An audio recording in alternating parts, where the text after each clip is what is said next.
बच्चों ने कर ही रखा होगा, मिडिवल इंडियन हिस्ट्री को पढ़ रखा होगा। अगर नहीं पढ़े हैं तो जरूर पढ़ लीजिएगा। एक लेक्चर में पूरा मिडिवल हमने कंप्लीट किया था, नहीं कुछ तो उसी को पढ़ लीजिएगा ताकि आपका कॉन्सेप्ट जो है वह क्लियर रहे।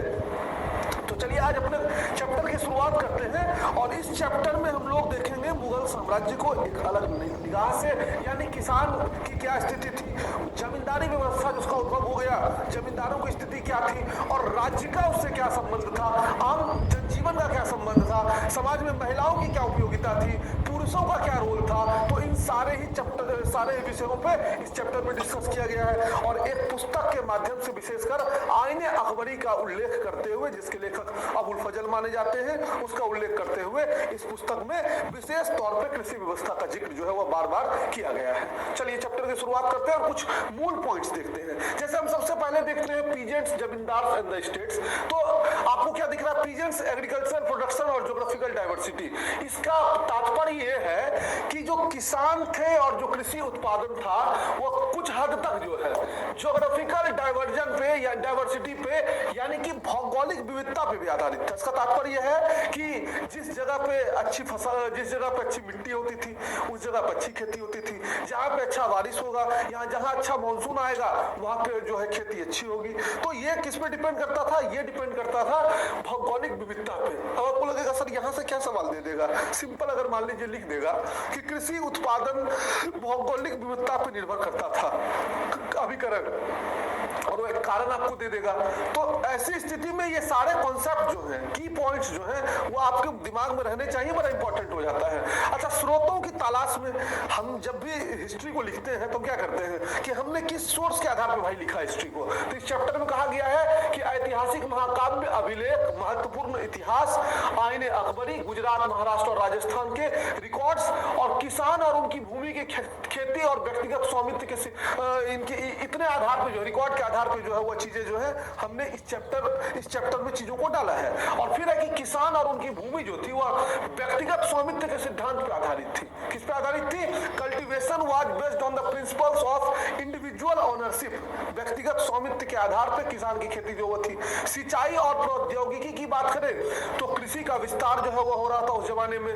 किस जमाने की बात कर रहे हैं? मुगल पीरियड की मुख्य रूप से बात कर रहे हैं। मानसून भारतीय कृषि की रीढ़ जो है वह बनी रही इस जमाने में भी आके, यानी मुगल पीरियड तक आते आते भी मॉनसून जो है, यानी भारतीय कृषि जो थी वह मॉनसून व्यवस्था पे आधारित थी। अब यहां से मान लीजिए इससे एक लाइन निकालना शुरू करें, अगर अभिकथन और कारण के रूप में, सर्सन और रीजन के रूप में, आपको देगा कि मध्यकालीन भारत में जो है अच्छी कृषि हो रही थी, सपोज करिए, और दूसरा लाइन दे देगा कि मॉनसून पे भारतीय कृषि आधारित थी। तो प्रश्न आप बना पाएंगे कि नहीं बताओ? यह प्रश्न यहां से बन सकता है कि नहीं? कई दफा हम देखते हैं कुछ बच्चे कहते हैं कि सर एक एक ये पॉइंट का क्या मतलब है, एक एक पॉइंट का एनसीईआरटी में मतलब है, इसीलिए एनसीईआरटी जो एनसीईआरटी है, नहीं तो इसके अगर पॉइंट का मतलब नहीं होता तो इसका कोई मतलब नहीं रहता। 12th की एनसीईआरटी जो है अगर आप पढ़ेंगे, एक एक जो पैराग्राफ दिया है ना उसको समझने के लिए आपको क्या कहते हैं उसको, दांतों तले चने चबाना। क्या चना तो इसी दांत से चबा ले तो लोहा चबाना पड़ेगा। तो ये एनसीईआरटी है, ठीक ना। चलो, सिंचाई की कह रहा है कि अगर भारतीय कृषि जो थी वह यद्यपि मॉनसून बेस्ड थी लेकिन उसके बावजूद कुछ हमको सिंचाई के कृत्रिम प्रणाली, यानी कि मैनमेड इफर्ट्स जो है वो हमको देखने को मिले हैं जो एग्रीकल्चर के लिए किया गया था। जैसे एक आपको मिलेगा कैनाल का उल्लेख शाहजहां के शासनकाल में बना था। क्या था उसका नाम जरा बताओ? देखिए कुछ पढ़े हो कि नहीं। फसलों की बहुआयत जो है वो दो प्रकार की होते थे। मुख्य रूप से फसल कितने प्रकार के होते थे? दो प्रकार के, खरीफ और रबी।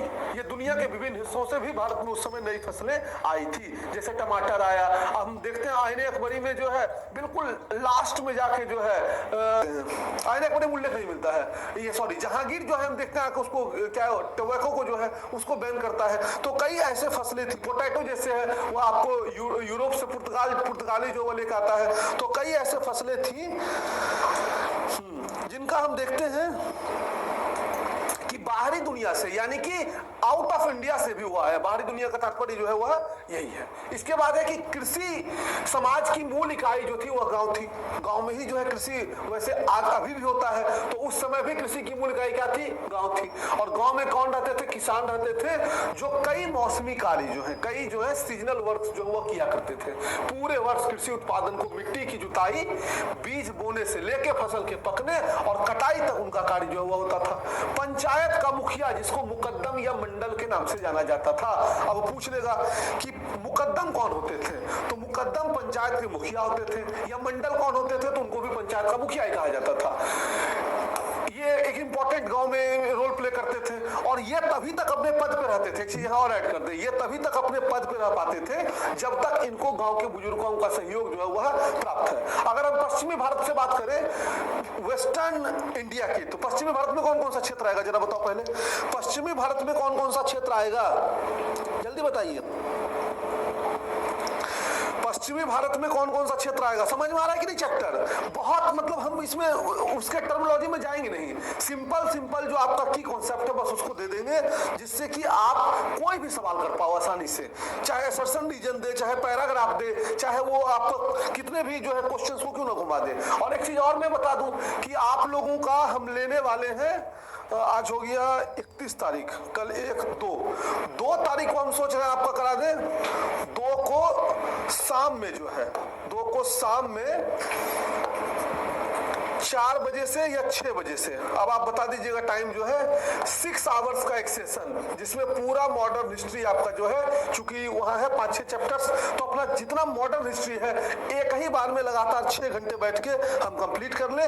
2 को हम इसलिए करना चाहते हैं ताकि 3 को आप रिवाइज कर ले, विशेषकर एक आध बच्चों का 4 को भी हो सकता है एग्जाम हो, लेकिन मुख्य एग्जाम 5 को है, लेकिन जिनका 4 को भी एग्जाम हो वो कम से कम रिवाइज कर ले क्वेश्चंस को। इसलिए मॉडर्न हिस्ट्री का एक मैराथन सेशन जो वो जरूरी है। तो ये आपका 2 तारीख को होगा, टाइम आप तय करके बता दीजिएगा। शाम के टाइम पे ही रखेंगे, 4 से 10 रखेंगे या 6 से 12 रखेंगे, 6 घंटे में कंप्लीट कर लेंगे, उसमें दिक्कत नहीं होगी। एक आध 2 घंटा बढ़ जाएगा या तो बैठेगा होगा, और क्या करोगे, कौन सा जो पहाड़ तोड़ने जाना है कि नहीं सर जो है हम पहाड़ तोड़ेंगे। मैराथन की डिमांड भी आप लोगों की हो रही थी, लेने को तो 12 घंटा भी लेने, लेकिन क्या अभी अब 12 घंटा आपका लेके जो है रिवीजन का 6 घंटा आपको टाइम दे देंगे तो रिवाइज कर लोगे, तो हम जल्दी खींचेंगे, ठीक ना। चलो गुजरात वगैरह का अब 7 मत लिखो, 2 ही ऑप्शन दिए, 4 6। अब कुछ लोग कहेगा 8 बजे रतिया में लीजिए सर, 8 से लेकर 2 बजे तक, फिर कुछ लोग कहेगा 12 बजे शुरू करिए, सुबह 6 बजे खत्म करिएगा। चलो आगे बढ़ते हैं। जमींदारों के पास जो था व्यक्तिगत भूमि था, जिसे मिल्कियत कहा जाता था। अब पूछ देगा मिल्कियत क्या कहते थे, तो मिल्कियत जो है वो जमींदारों की जो भूमि होती थी उसको कहा जाता था, जिसका अर्थ है संपत्ति। मिल्कियत का अर्थ क्या होता है, संपत्ति। मिल्कियत भूमि पर जमींदारों के निजी उपयोग के लिए खेती की जाती थी, और ये खेती अक्सर किराए पर या दास पे जो मजदूर होते थे उनकी मदद से की जाती थी। यानी जमींदार एक ऐसा वर्ग था जो कि खेती पर आधारित तो था लेकिन खेती करता नहीं था, ये हमको देखने को मिला है। जमींदार अपनी शक्ति इस तथ्य से भी प्राप्त की कि वो अक्सर राज्य की ओर से राजस्व एकत्र कर सकते थे, एक ऐसी सेवा जिसके लिए उन्हें आर्थिक रूप से मुआवजा भी दिया जाता था। यानी जमींदार जो है वह स्टेट की एंड से, यानी स्टेट के बिहाफ पे आम जनता से, आम किसानों से टैक्स कलेक्शन का भी काम जो है वह किया करता था।